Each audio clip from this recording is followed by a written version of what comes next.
This Shabbos we read Parshas Achrei and Kedoshim. We'll see if we can get a little taste of the Meshech Chochma for both of these two parshios. Of course, what's very high profile in Parshas Achrei is Yom Kippur, and you'll see that Rab Meir Simcha here in Perek Tes Zayin Pasuk Lamed has an entire discussion about the scope of the kapara of Yom Kippurim.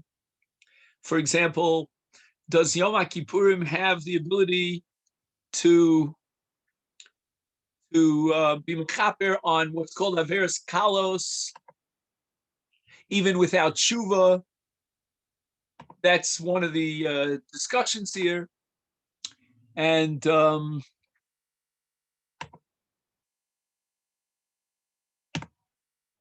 that's the discussion here.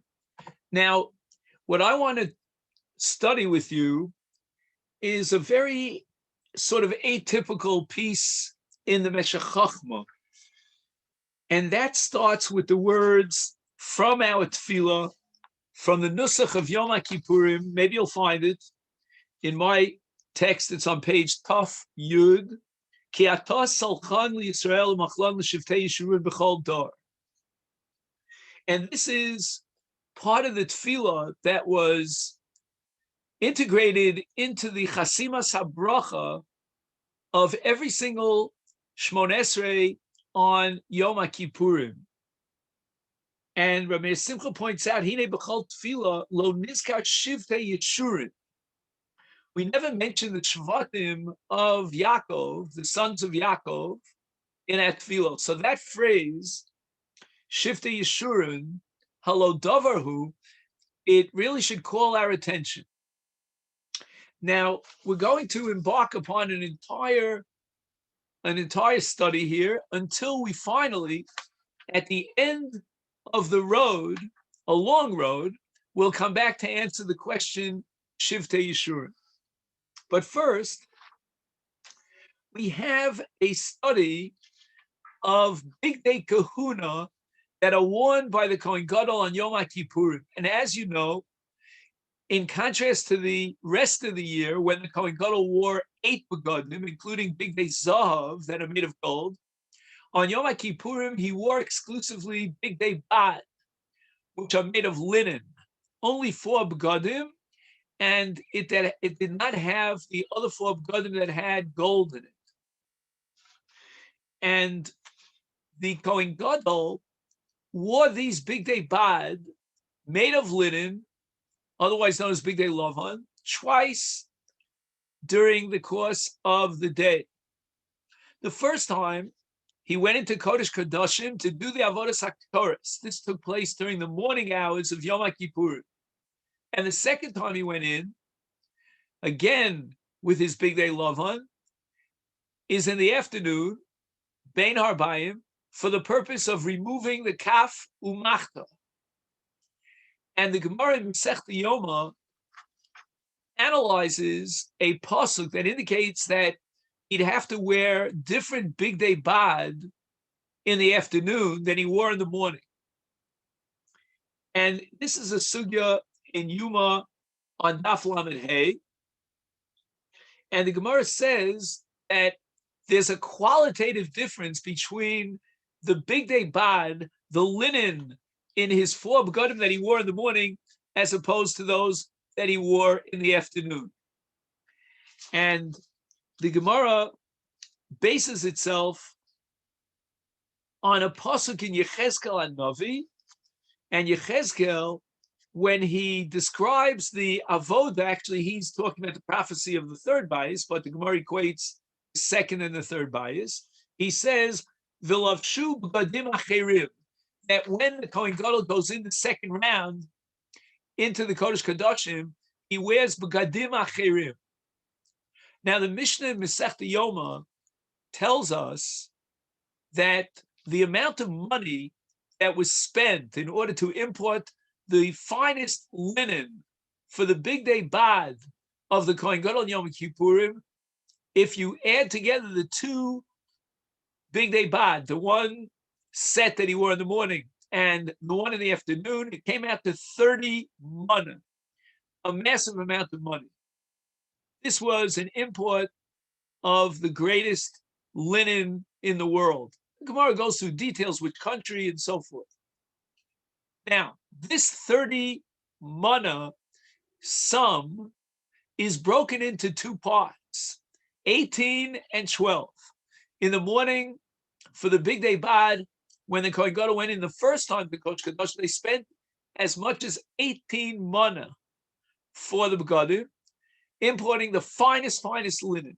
In the afternoon, when he had to wear, as Yechezkel Hanavi says, v'lovshu begadim acherim, they spent 12 mana, indicating that the second set of begadim, of Big Day Bad, were inferior in quality. They were, again, very fine begadim, but they were not up to par compared to the quality of the Big Day Kohen that was worn on the first round. And the Gemara asks, how do we know this? After all, the pasuk says, "V'lovshu b'gadim acherim." The word acherim means other garments. It doesn't tell you one way or the other whether they're same quality and inferior quality. And the Gemara says that the word acherim that Yechezkel employs means pchusim. They are on a lower level. Hence, the finest quality Big Day Lavan were worn by the Kohen Gadol in the morning, and the second tier begadim of linen were worn by the Kohen Gadol in the afternoon. And the Gemara says the reason for this is because the ikar, the main primary kapara, the atonement that came through the avodas haktoros, was in the morning when he went in for the first time with the kafu machta in order to burn the ketores in the Kodesh Kedoshim. On the other hand, when he went in the second time, as Rashi explains the sugya, he only went in order to be machabed, in order to give honor, respect to the Kodesh Kedoshim, not to leave, the machta there, not to leave the burnt ketores. That's not the way you treat a beautiful place. And of course, the Kohen Gadol is not going to visit this place for another 365 days, so he had to take that. But that's not a Maisa Hamchaper. It's not a full-fledged avodah. It is an avodah, but not the same as the first round, which is the avodah mechaperes. And based on this logic, the Gemara concludes that the word acherim in Yechezkel Hanavi means pchusim, the second tier. Rameir Simcha is bothered by the following question. There's an earlier sugya in Meshech Yoma on Daf Chav Gimel, which is almost 23 blot earlier, and there the Gemara wants to know what begadim did the Kohen Gadol wear when he started his avoda, even before daybreak, with what's called Trumas Hadeshen, and he removed the ashes from the Mizbeach from yesterday's Karbanos. And the Gemara there darshans a pasuk, and the drush is brought down in the name of Rabbi Yishmael. Vayikra Vav pasuk Dalid, and there the Torah says Upashat Espgadav. That means after he completes the deshen, the avodah of the ashes, then v'lavash b'gadim acherim. So the Torah says that upashat es b'gadav, he should take off a set of garments, v'lavash b'gadim acherim. And Rabbi Yishmael says that v'lavash b'gadim acherim means that he should not wear the same begadim that he wore for the Haramas Hadeshen, the Haltzas Hadeshen, when he goes ahead and does the balance of the Avodah. Why? Says Rabbi Yishmael, begadim shemazek behem kos l'rabo al yivashel behem k'deira l'rabo. So when you work as a chef and you're cooking food, the smell of the food gets all over the place and it infects your begodim. And it's not right that when you get to the higher, more sophisticated and subtle avodos of Mizigas Kos Larabo, that you should be wearing the same set of begodim. But clearly, when the Torah uses the word Acherim, Rabbi Yishmael interprets that to mean Pchusim, meaning he should not use the same begodim that he uses for the main avoda, which is compared metaphorically to pouring wine for your master, and he should put on begodim acherim when he's, so to speak, taking out the ashes, the rubbish, and it's like, a smelly kind of avoda. And then he should put on begodim acherim. So you see clearly that begodim acherim means a second-tier set of begodim. So Meir Simcha is curious to know why the Gemara couldn't have quoted Rabbi Yishmael, one of the Tanoim, in his interpretation of a pasuk in Vayikra Perek Vav of the word Acherim to indicate and establish that Acherim means on a lower level. Why didn't the Gemara use that in the sugya on Daf Lamed Hey to prove that when the Kohen Gadol went a second round into the Kodesh Kedoshim on Yom Kippurim to remove the kafu machta, and it says in the pasuk in Yechezkel, "V'lovshu begodim acherim," that the second set of big day lavan that he wore for the second round in the Kodesh Kedoshim was inferior to the first. He says the following, a major breakthrough.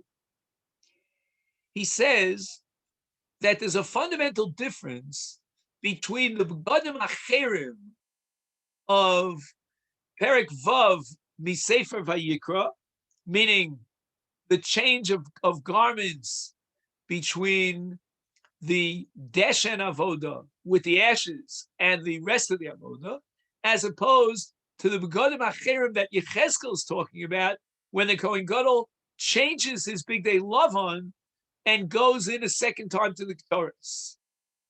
He says that if you read the Rambam carefully in Hilchas Klei HaMikdash, you will see in the 8th parak that the Rambam holds that all the begodim that the Kohen Gadol wore in the first round, he wore in the second round. There was only one of the 4 begodim that changed, and that's the ketones. The ketones is the part of they call it in English a tunic that covers most of the Kohen Gadol's body, and that was the only single beged of the 4 begodim that was not identical in the afternoon to what he wore in the morning.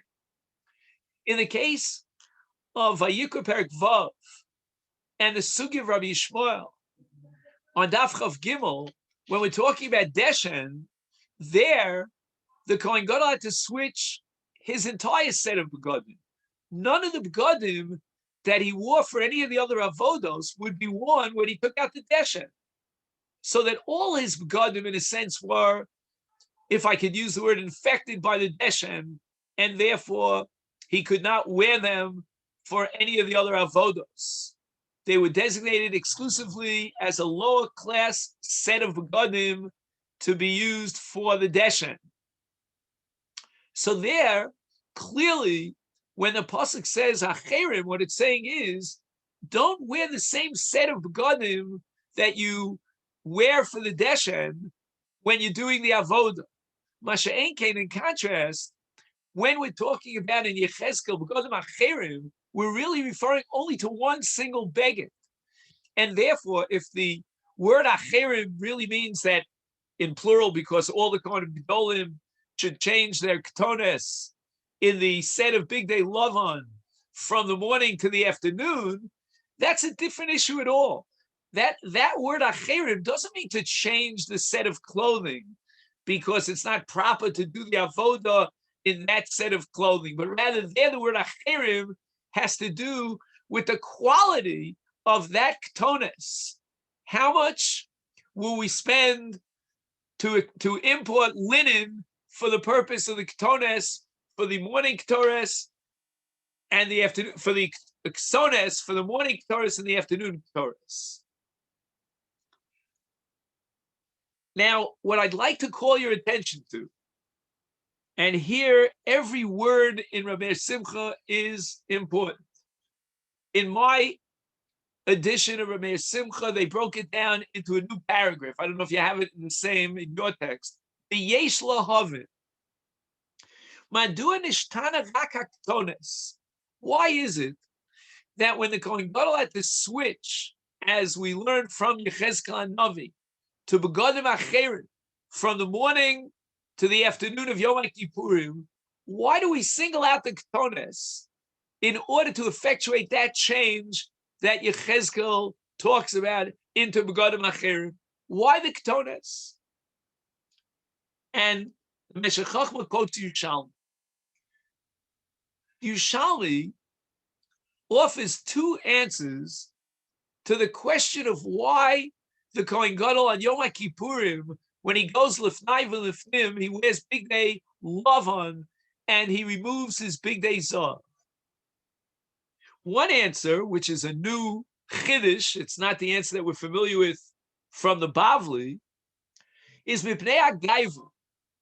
When the Kohen Gadol goes lifnai v'lifnim and he's standing in front of the Shekhinah in an encounter, so to speak, directly with God once a year, he should not be wearing flashy gold. Gold is always indicative of, I'm a great melech, a sar, I'm, puffed up, I wear gold. No. Mipnei hagaiva. And the Yerushalmi invokes a pasuk in Mishlei, al tishader lifnei hamelech, to come in front of the king and wear these beautiful garments. That's not appropriate. Rabbi Levi offers another answer to the same question. Why does the Kohen Gadol take off his big day zav when he goes lifnai v'lifnim on Yom Kippurim? And this is the answer that we're familiar with. Ein kateger nasa saneger. Esmol ksiv bachem asu lahem egel masecha. Now it's Yom Kippurim, and the Kohen Gadol is doing the avodah. Yesterday we created a calf that was made of gold and we worshipped it. And now we're going to come in lifnai v'lifnim wearing gold. Achshav omeid v'shamish b'bigdei zav. And Rabbi Simcha says, I think if we do an analysis here, we could figure out why Rav Simon would accept his logic, namely that gold is improper in the Kodesh Kedoshim because it's gaiva, and understand why Rabbi Levi had to come up with a different reason that gold is inappropriate because it's a reminder of the Chet HaEgel. This Rabbi Simcha, brilliant move of an analysis. Nira, it all depends on what's called the avneit of the Kohen Hedjot. Amongst the begadim that your rank and file citizen Kohen would wear during the course of the entire year was an avneit, a belt. And there's a basic dispute about this belt. The Kohen Gadol, the Torah says, wore a belt that was made of kilayim. It was a combination of wool and linen. What about the Kohen Hedjot? Was a Kohen Hedjot meant to wear the identical belt that the Kohen Gadol wore during the entire year, which is made of kilayim, a mixture of linen and wool? He says, that the Kohen Hedjot during the entire year wore a belt that was made exclusively of linen without any admixture of wool. He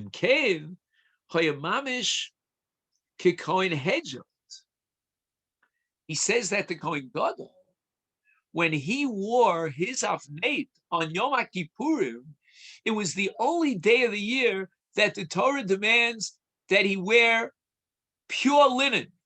And every one of his begadim has to be linen, which means that even his avneit was linen. But now we're holding that the Kohen Hedjot during the course of the year wore an avnate that was made of linen. So now the Kohen Gadol is sort of, in a sense, personifying and manifesting humility. He's saying, I'm not a big shot because I'm a Kohen Gadol. I'm going to wear the same avnate that the Kohen Hedjot wears during the entire year. And then Naos means we can accept it. It clicks. Taimo shel Rabbi Simon mishum al tishader lifnei hamelech, that you're not going to show in front of the king that you're the high priest. You're going to wear the avnate of a Kohen Hedjot. Avol aman the omer avneito shel Kohen Hedjot hoya shel kilayim. Im kain lo hoya nichnas haKohen Gadol kehedjot b'yom HaKippurim lifnim. The Kohen Gadol is not going into the Kodesh Kedoshim and appearing in the same guise and the same garments that a Kohen Hedjot will wear, because a Kohen Hedjot wears kilayim, and the Kohen Gadol, is not allowed to wear kilayim. He's got to wear linen. It's therefore tzarech. Now we understand why we need explanation of Rabbi Levi, mishum shemazkir avon ha'egel, because if he would go in with his big day zav, then he would be reminding Kaviyachal HaKadosh Baruch Hu of the Chet HaEgel. Now, regarding the Chet HaEgel, the Torah tells us in Parshas Ki Tisa, Ubiyom Pakadati Ufakadati. What does that mean? Chet HaEgel is a paradigmic sin, and the punishment for that sin will be meted out whenever the descendants of those who worship the Egel again fall short in their dedication to Almighty God.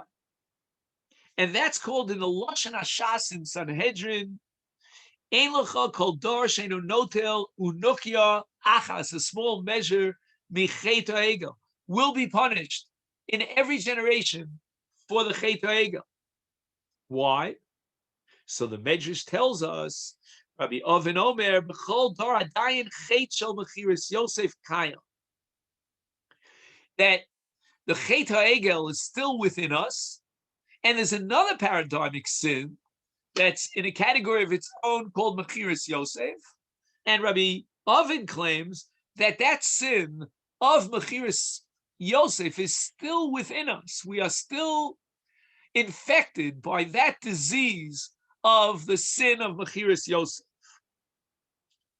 Now, the Kohen Gadol is entering in lifnai v'lifnim on Yom HaKippurim to effectuate a kapara for all of Klal Yisrael. And now we have two statements in Chazal that indicate that we are infected and we are contaminated with the sins of the Egel and mechiras Yosef to this very day. We're still being punished for these sins. And if that be the case, the Kohen Gadol has a very, very challenging task. On Yom HaKippurim, he has to effectuate a kapara for all of Klal Yisrael for these paradigmic sins of the Egel and mechiras Yosef. And he's not going to wear his big day zav, according to Rabbi Levi, when he goes lifnai v'lifnim, because how can he achieve kapara when he brings in the Chet HaEgel, so to speak, the memory of the Chet HaEgel? And what about mechiras Yosef? HaKapara la'uma b'chlol lifnai v'lifnim adayin shomrochem achet mechiras Yosef.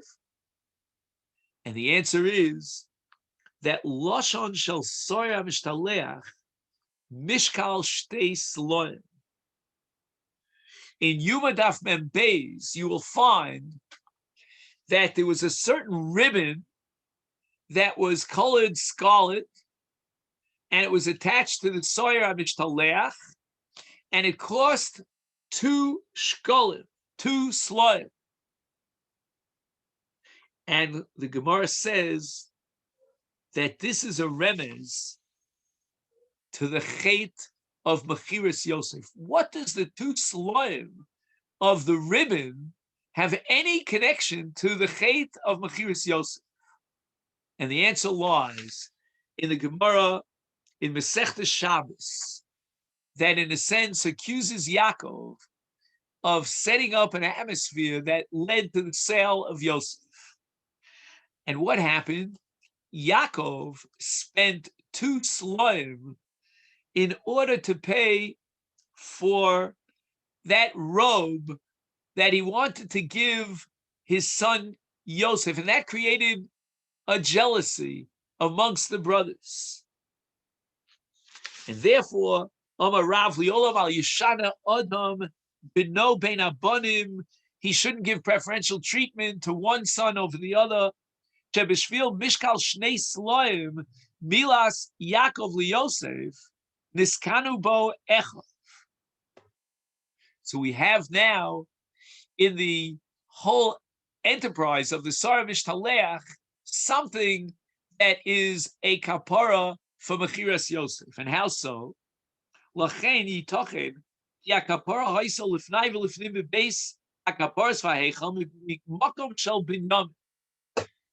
Where is the Kodesh Kedoshim? On which soil of which shevet is the Kodesh Kedoshim, the Heichal, located? And all of the Beis Hamikdash, with the exception of the Azara, where the Mizbeach was totally in the Nachla of Binyamin. And why Binyamin? Because Lo Haya B'Chet Shel Mechiras Yosef. If HaKadosh Baruch Hu would try to see to it that the Kohen Gadol went Lifnai V'Lifnim, and it would somehow indicate any other shevet other than Binyamin, it would be a Hazkara, it would remind him of the Mechira of Yosef. But because this area, this location in the Kodesh Kedoshim Heichal was exclusively in the possession, the land of Binyamin, Binyamin was not part of the Chet of Mechiras Yosef. And the Gemara says, Hamavarech es habotzea. You remember that it was Yehuda who said, Ma betzak inargenu lechuvenim cherenu, and they sold him for an eved. And anyone who praises Yehuda, well, Yehuda saved Yosef because otherwise they would have murdered him. That's called a menaitz. He's really saying something very, very negative that we shouldn't accept. And the brothers, with the exception of Binyamin, who wasn't there at the time, agreed to sell Yosef. And the Sifri says in Vizos Habrachim B'nei Ma Zocher Binyamin Shetishrech Shchinasa V'Chelko B'fi Shekol Hashvatim Hayu B'Mechiraso Shel Yosef U'Binyamin Lo Haya Omer HaKadosh Baruch Hu Imani Omer Li Elu Sheyivnu Beis HaMechira. If the other Shvatim will have the Beis HaMikdash on their Chelek, when they go into the Beis HaMikdash to pray and to petition for atonement, they didn't have any compassion on their brother, Yosef. I'm not going to have compassion on them. But when Binyamin is the owner of the territory of the Beis HaMikdash, then there's no recollection of Mechiras Yosef. Nimtza sha'omru poked avon avos al bonim sha'uchsim ma'isa v'oseim b'yedeihem. The Gemara says that if we continue in the evil path of our ancestors, then we will be punished for the sins of our ancestors because we didn't learn a lesson and improve ourselves. Yisrael chotim b'dvarim shebein adam lemakom. When they sin in a relationship between them and Almighty God, then Okedo Aleim Avon Ha'egel. The Egel is the paradigmic sin of Avodah Zarah of Bein Adam L'Makom. V'yim Yisrael Chotim Midvarim Shebein Adam L'Chavero Az Poked Aleim Chet Mechiras Yosef. Mechiras Yosef is the paradigm of a sin of Bein Adam L'Chavero. And if we are guilty of Bein Adam L'Chavero, then we will get punished for Mechiras Yosef because we are Ochsim Maisav Oseim B'Yedeihem. We are continuing the same evil path of our ancestors. And now, says Rameir Simcha, I understand that amongst the 4 begadim at the Kohen Gadol war, going Lifnai V'Lifnim on Yom Kippurim, One of them that's not included in the four, that's excluded, is the Choshen. The Choshen, the breastplate, had all the stones that were representative of the various Shvatim. And the Shvatim Avtzmam Heim Zikaron, and therefore we don't want HaKadosh Baruch Hu to remember the sin of the Shvatim on Yom HaKippurim, and therefore the Kohen Gadol did not wear his Choshen with the various precious stones, different colors of the representing the Shvatim when he went Lifnai v'Lifnim, B'Shum Sheyezeh Kitru. That would be a prosecution against Klal Yisrael on the greatest day, the year of atonement, the day of atonement. They didn't have any compassion for their father Jacob when they sold Yosef. So why should the father have compassion on them? And therefore, the Choshen has to be left out of the Kodesh Kedoshim on Yom Kippur. So what now becomes the most important beged of all the four begadim that the Kohen Gadol wears when he goes in to the Kodesh Kedoshim on Yom Kippurim for the avodah, the great avodah, the Ketores? It's the Ksones. Why? Says Rabbi Simcha, the Gemara tells us in Tvachim Peches, Lachein lahoros al kaparas achrei shel mechiras Yosef haya haktones muvcheres. The Ketones, again in English it's called the tunic, was absolutely outstanding. It was outstanding because they had to import the most sophisticated and expensive linen that was worth 18 mana in order to create and manufacture the Ketones. And the Ketones, says the Gemara in Zvachim, is a kapara on the Chet of Mechiras Yosef. What is the relationship between the Ketones and the Chet of Mechiras Yosef? And the answer lies in the Gemara at the beginning of Shabbos that we mentioned, that it was the Ketones that Yaakov Avinu purchased on behalf of his son Yosef, giving him preferential treatment. That's what brought about the jealousy that ultimately culminated in Mechiras Yosef. So the Ketones is going to be something that we get the finest linen. We'll spend the maximum amount of money of communal funds for the Trumas Halishka in order to be mechaper for the chet of Mechiras Yosef. And it says in the pasuk that Vayishchetu seir izim vayitpulus haktones badam. They slaughtered a goat and they dipped the ketones of Yosef after they stripped it off his body into this dam, and therefore they were in a sense guilty of the avera of shfichas damim by presenting to Father Jacob a story that Yosef was killed by an animal, and the ketones is mechaper on that aspect of the violation of the Achrei Yosef. And now we're ready to swing full way around to the original question. Why is it that in the tefillah, over and over again, before the chasima of the bracha Tzois, every single tefillah on Yom Kippurim ends with the words Ki ata salchan li Yisrael umachlan li umachlan li l'shivtei Yishurim. Ki ata salchan li Yisrael hainu al kol achatoim shebein adam limakom. The Kohen Gadol, when he precipitates the atonement for Klal Yisrael, he's not wearing big day zav, because zav is reminiscent of the chet bein adam limakom of the egel.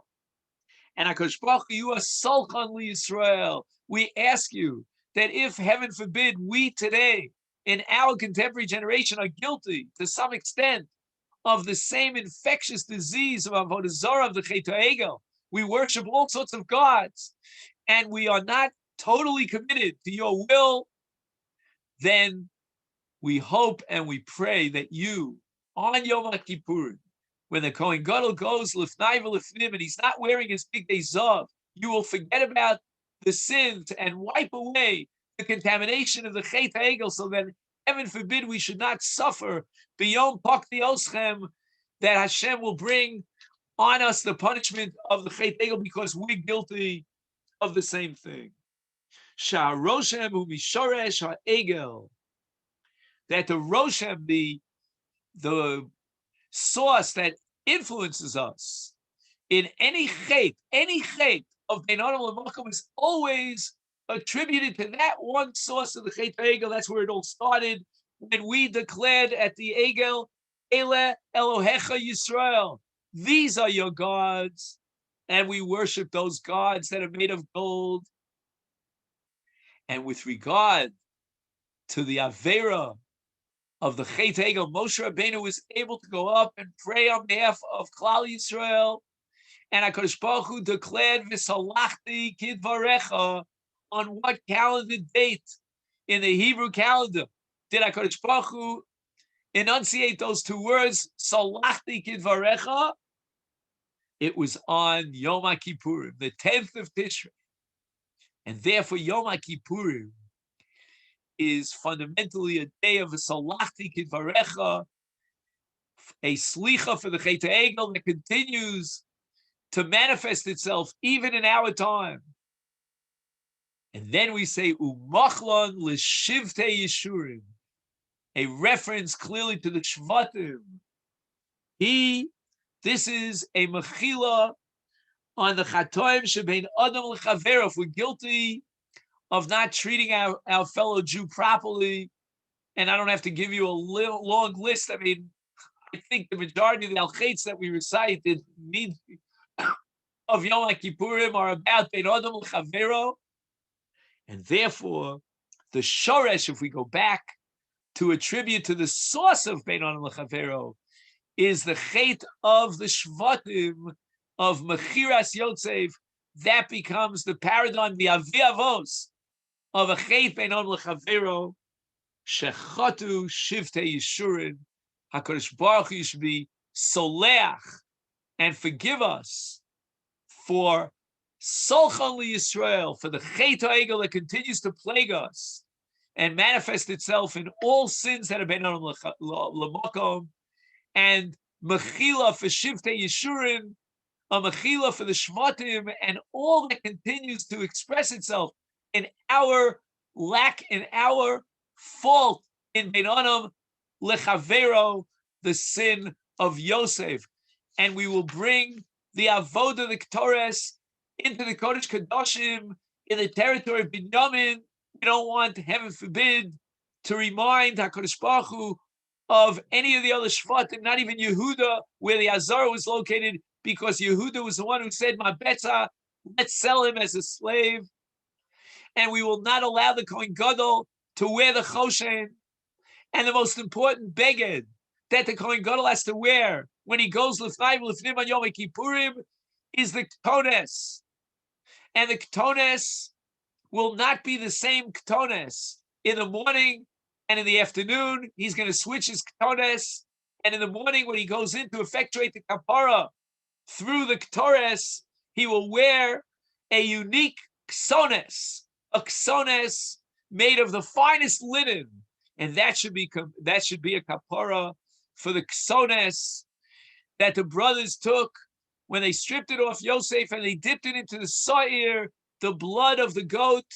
And so that HaKadosh Baruch Hu, we praise you on Yom HaKippurim because your Slicha and Kapara is all-inclusive for all the types of sins, whether they are Bein Adam L'Makom or Bein Adam L'Chavim. Absolutely stunning Meshech. I mean, he doesn't need my askom. The very next Meshech Chochma I would like to study with you.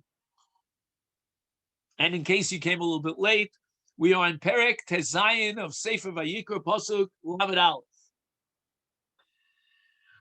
Shabbos Shabboson. Look carefully at the next word. He lachem. He in Lashon Nekeva, in the grammatical female. B'chol makom etzel Yom HaKippurim kosuv b'Lashon Zachar. Fast forward to Parshas Emor, Vayikra Perek Chav Gimel, And it says, Hayom Hazeh, Shabbos Shabboson Hu, in the masculine, which makes absolute sense. We're describing the day. Yom is Lashon Zachar. It should say Hu. And it always considers say, V'chein b'chol makom. This pasuk is the only exception to the rule. And instead of employing the masculine, which would have been intuitively appropriate, and say who with a vav, instead it says he with a yud in the feminine. And you know that Rabbi Simcha is very, very sensitive to these distinctions.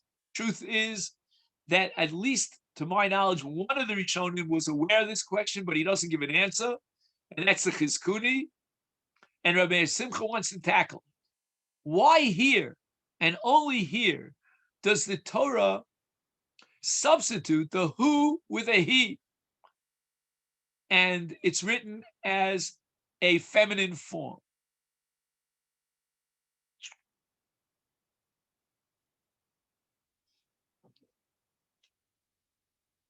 You know, somebody might think there was a mistake in the print, but there's no mistake in the print. If you open up and say for Torah, you will see that in this pasuk it says Shabbos Shabboson Hi Lachem. And if the Balkore says who, in this case, I would advocate that we correct him. If he's bar mitzvah boy reading it on his bar mitzvah, I don't know, that's a little bit complicated.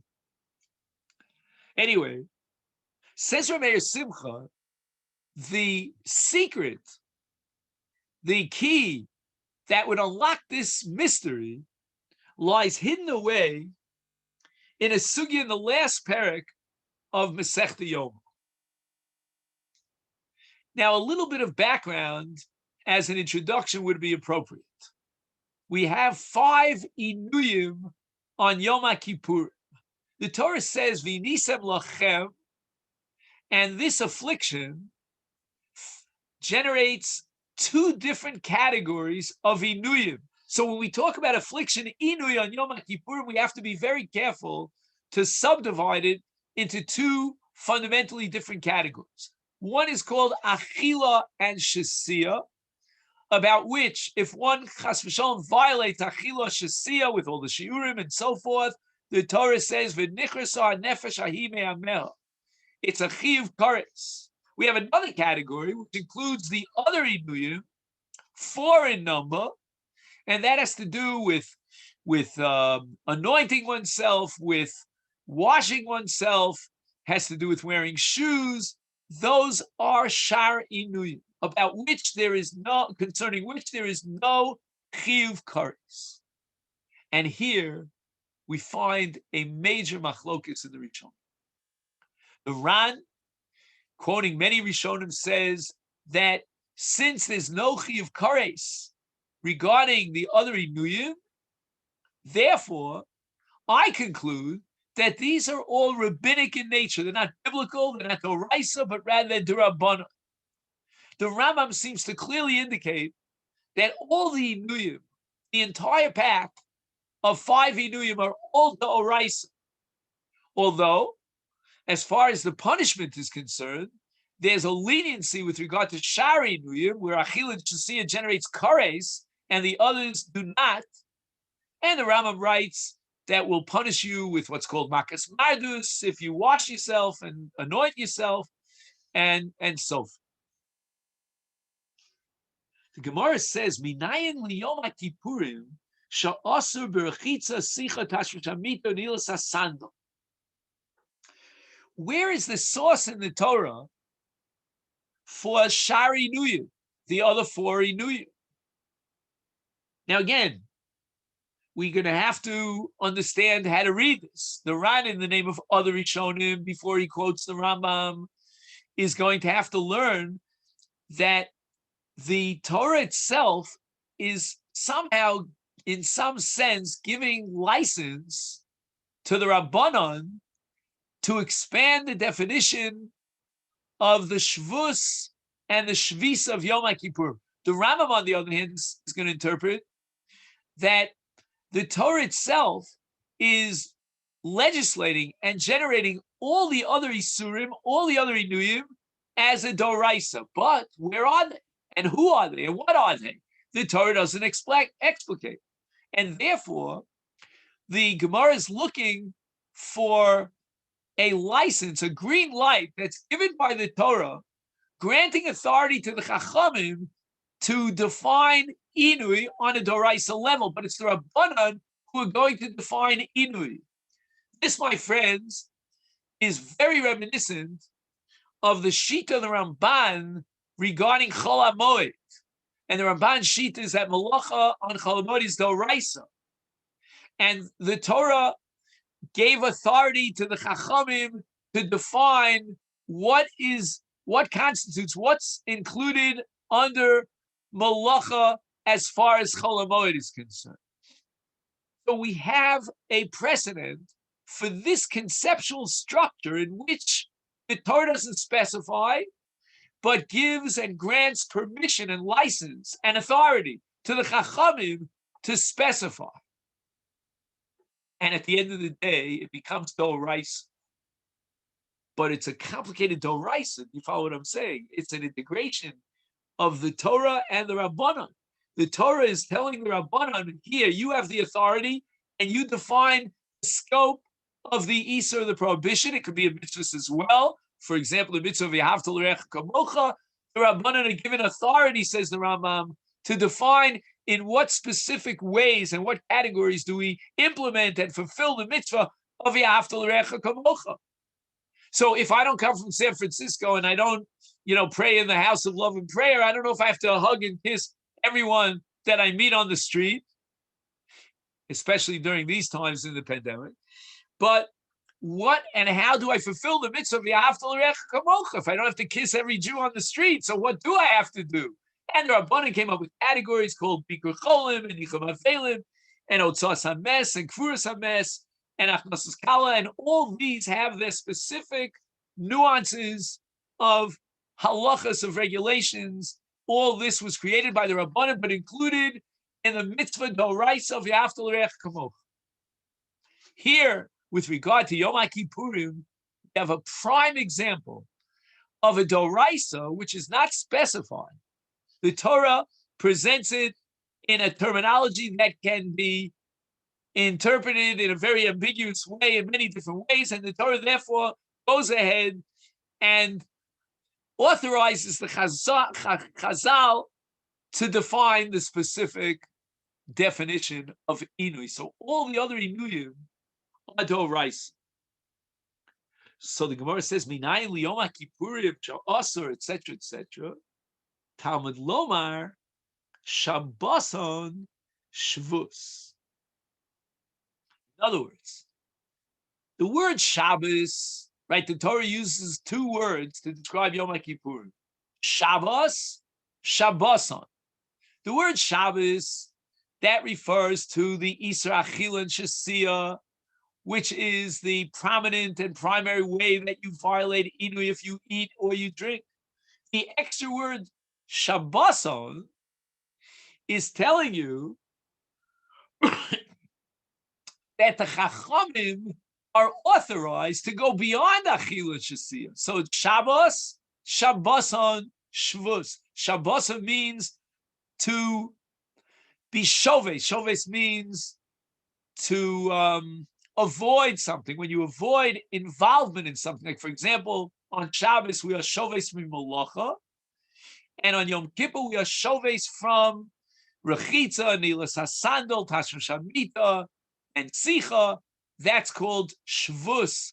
That's called shvisa.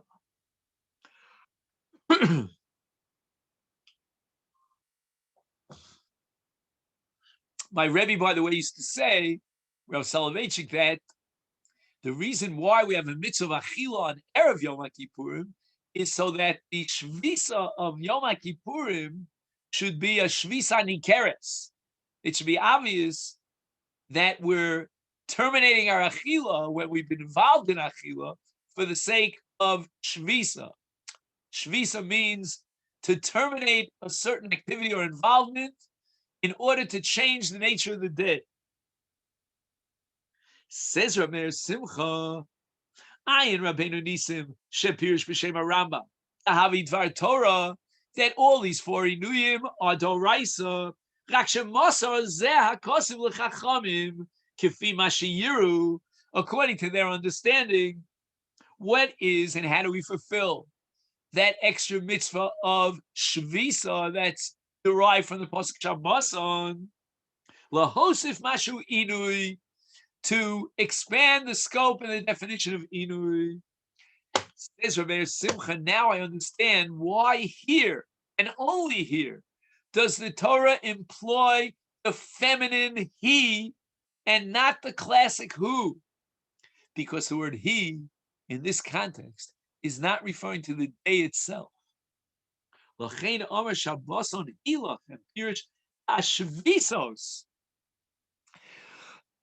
word he and then the lechem is referring to shvisa. What shvisa or what shvisos am I obligated to be shoves, to terminate and to avoid on this day? Lachem. Lachem means I'm giving it over to you, to your chachamim, to your batei dinim. They will define what is shvisa. And he, shvisa is lashon nekeva, lachem is for you. Lachein he koyal shvisa v'yatzma, v'hi mesura lachem, v'lo medaber ayom. All the other cases in the Torah where the verse uses the masculine who, the word who is a reference to the day itself.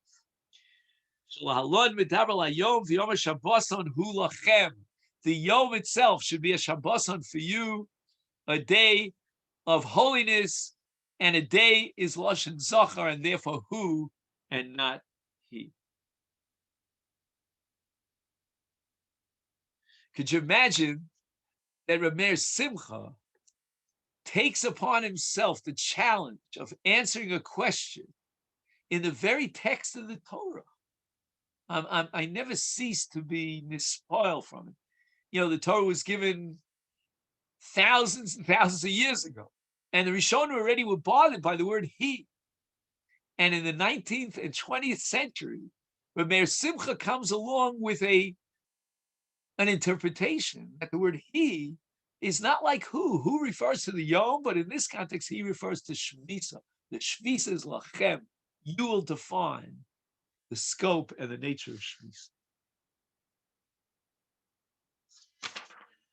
Now I realize that we're running low on time, but I do want to fit in something of Parshas Kedoshim, so I may ask you to stick around if you can for another few minutes. And in this case, if you can fast forward to Perek Yud Tes, Pasuk Yud Dalet, V'lifnei iver lo sitei michshal. Rameir Simcha quotes a sugya in Chulin about the Kusim. Now, the Kusim, amongst their various virtues, and I say that with tongue in cheek, they denied Chazal. And they were stuck to Torah Shebechsav. The Torah says, do not put a stumbling block in front of a blind person. And that's how the Kusim interpreted this pasuk. Chazal have a totally different understanding of the meaning of do not put a stumbling block in front of a blind person. And it's not a stumbling block and it's not a blind person, according to Torah Shema Peh. However, says Rameir Simcha, Hakusim mefarshim kimashma'o, they interpret this pasuk according to its straightforward, simple meaning. Shlo yited even lifnei iver b'derech lapilo, v'chein hu emes. And I want you to see, you know, in Yiddish we talk about places. Places mean shoulders. I want you to get a sense of the places of Rameir Simcha. Anybody who would have said these words would probably be put into cherem. How can you tell me that the Kusim interpreted the pasuk emes, and it's absolute truth? And if a person puts a stumbling block in front of a blind person, the Kusim are absolutely right. He violates an Isur Doraisa, one of the Taryag mitzvahs, when Chazal interpreted totally differently? And he goes on and he explains, Mizeh azhar leposeach okora bar b'rshus harabim. The Gemara tells us in Meshech Bava Kama that if someone digs a ditch in a public area, or he opens up a lid that closes a ditch, that he is in violation of the Torah law.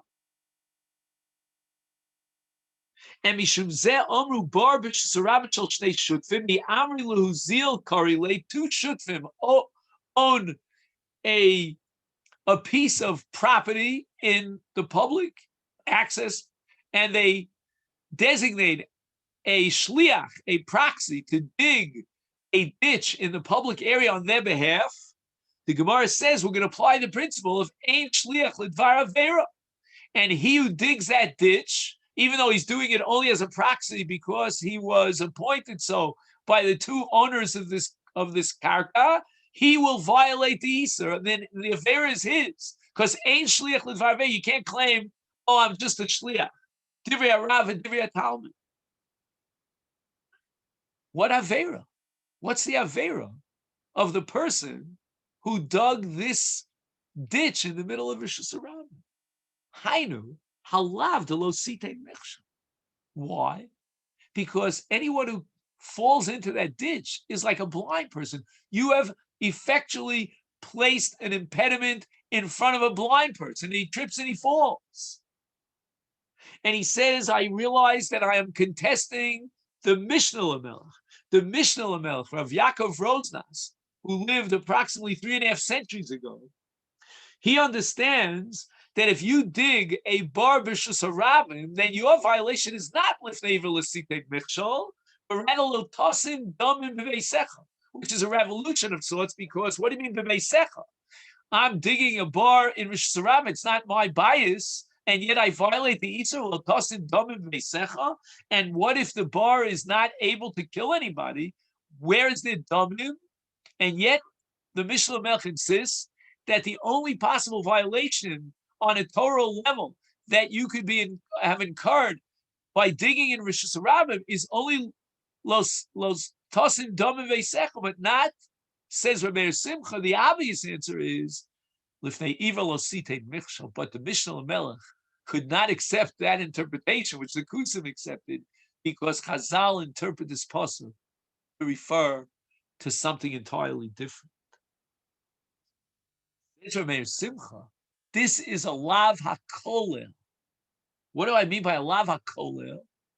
This lav can be understood face value as a literal translation of thou shalt now put an impediment, a stone in front of a blind person, and it's a lav hakolel that also includes, as Chazal interpreted, hamachshil chavero b'derech shu iver b'daito.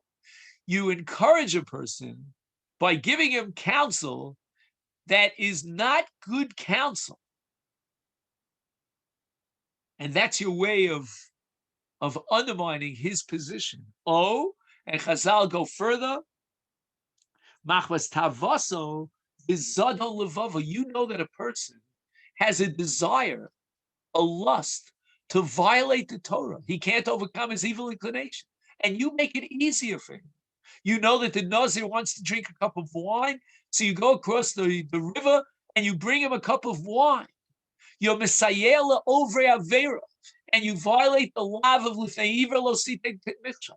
Says Rabbi Simcha, there are two types of Ivrim. There's someone who's blind because he doesn't know. He thinks, like maybe this is a good deal. I'll buy this piece of real estate, and you know it's a bad deal, and you encourage him to go ahead with the deal.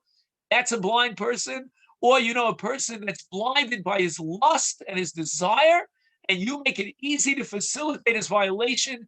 That's a lifnei iver. He's also blind because he cannot overcome his temptation. However, says Rabbi Simcha, included in the lav is also an iver mamish, literally, because Rabbi Simcha is totally and absolutely committed to pshuto shel mikra. And the pasuk says, "Lifnei iver," we have to take the pasuk in a straightforward way. And therefore, this lav, says Rabbi Simcha, in the next line, Lefi derech, according to this derech, havi lav shebechlolos v'yein lokanol. We have a rule of thumb that when a lav includes many different violations, then you don't get malchus. That's called a lav shebechlolos, a sugi mesechta makis. This lav, says Rabbi Simcha, is a typical example of a lav shebechlolos. There will be no malchus, because included in the scope of this lav is number one, the pshuto shel mikra. Thou shalt not put a stumbling block in front of an iver, literally a blind person, or someone who's walking in a public area and he's blind to the fact that there's an opening in the ground, the ditch, and he falls in. That's the literal interpretation. The Kusim are right. It's emes. And in addition to that, we have the Torah Sheba'al Peh.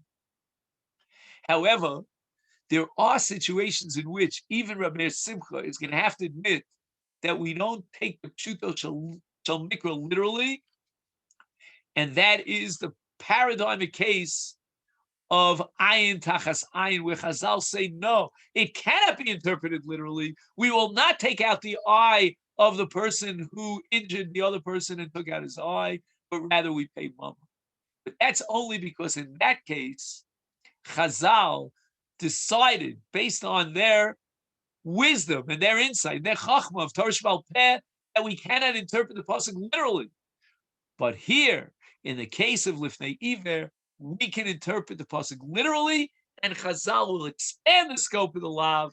It becomes a lav that applies in three different categories, three different scenarios, and it's a lav shebechlolos.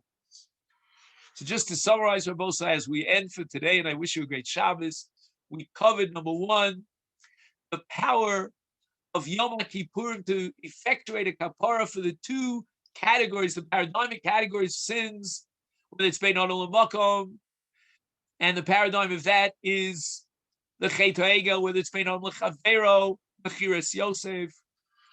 We spoke at great length about Shabbos on Lachem, and finally we spoke about Lifnei Iver Lo Sitein Michshel. With that, I wish you a wonderful, wonderful Shabbos, and thank you so much.